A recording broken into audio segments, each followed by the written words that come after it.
هلا بالشباب، شلونكم؟ اخباركم؟ طبعا اليوم عندنا شغله كلش مهمه.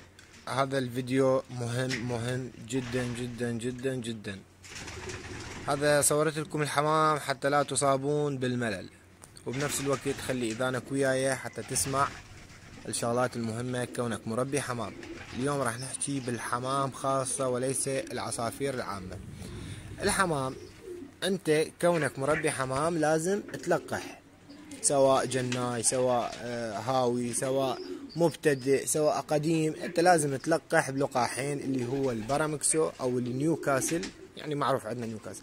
تلقح نيوكاسل، وتلقح شيء اهم ما حد جايبه بالطاري لكن هو كلش مهم، اللي هو السالمونيلا. اكذب عليكم اذا اقول لكم انه انا حاليا ناجح 100%، لكن يعني كثرة التعلم، يعني كثرة المشاكل اللي صارت عندي خلتني اتعلم هواي شغلات، ومن خلال البحوث خلتني اتعلم هواي شغلات. انت لازم تلقح نيوكاسل وتلقح سالمونيلا، لكن انت لنفرض ما لقحت. طبعا الوقت ما يسعفنا انه نحكي بالنيوكاسل والسالمونيلا، فراح نحكي بالنيوكاسل خاصة، والفيديو الثاني راح نحكي بالسالمونيلا، لان السالمونيلا كلش طويلة وتحتاج ورقة وقلم وشرح طويل. راح نحكي بالنيوكاسل، وراح نحكي بشغلة عامة. انت لازم اولا لازم تكون دكتور للحمام مالتك. شلون تكون دكتور للحمام مالتك؟ لانه انت 24 ساعة وياه، فانت لازم تكون دكتور للحمام مالتك. تحفظهن، هن كم شغلة تحفظهن، ومن خلالها راح تنجح نجاح باهر. نحكي بصورة عامة على نيوكاسل. نيوكاسل مرض كلش خطير، عنده انتشار واسع جدا واسع، عنده قدرة يبيد الطيور كلها، يعني الحمام كله يبيده.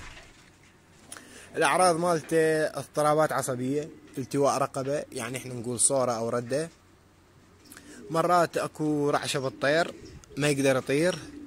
خمول واضح للحمام، كثرة شرب المي. انت باعتبارك جناي تعرف حمامك ايش قد يشرب، فمن شفت المي خلص قبل المدة مالته، اذا اكو فد مشكلة.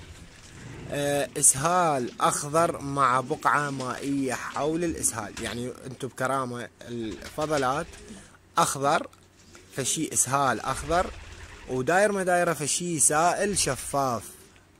شوف انا حكيت كل الاعراض، بعدين يلا حكيت عن الفضلات. ليش؟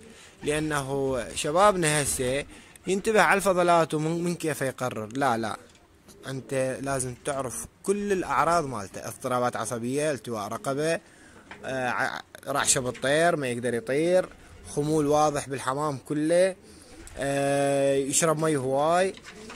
بعدين تباوع على الفضلات اسهال اخضر مع بقعة مائية داير ما دايرة. هسه احنا مثلا عرفنا من خلال هذني كلهم متواجدين، اذا يا ستار اكو نيوكاسل. انتشار واسع بالحمام كله، الحمام كله يضرب، فعرفت انه هذا نيوكاسل. العلاج مالته املاح معدنيه حتى تعوض عن الاسهال، لان الاسهال يحلب الحمام، يعني الجسم مال الطير كله نهاء على الاخير. املاح معدنيه ويا المي.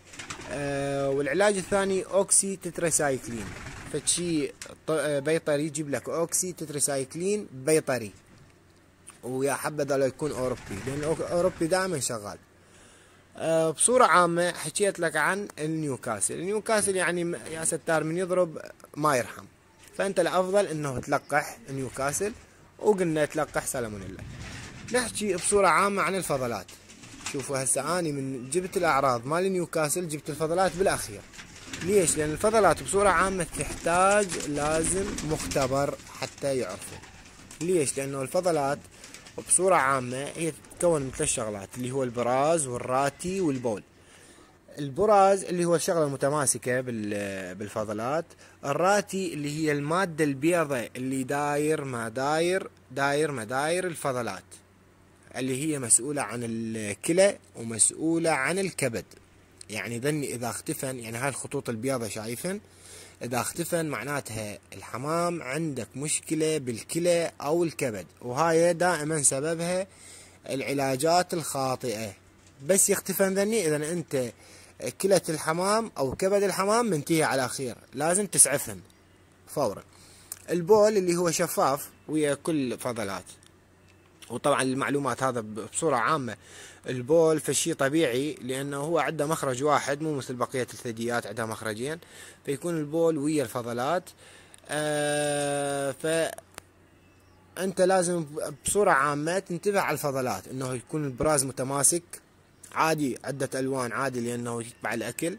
الراتي موجود اللي هو المادة البيضاء موجودة. البول كميته قليلة معناتها موجودة.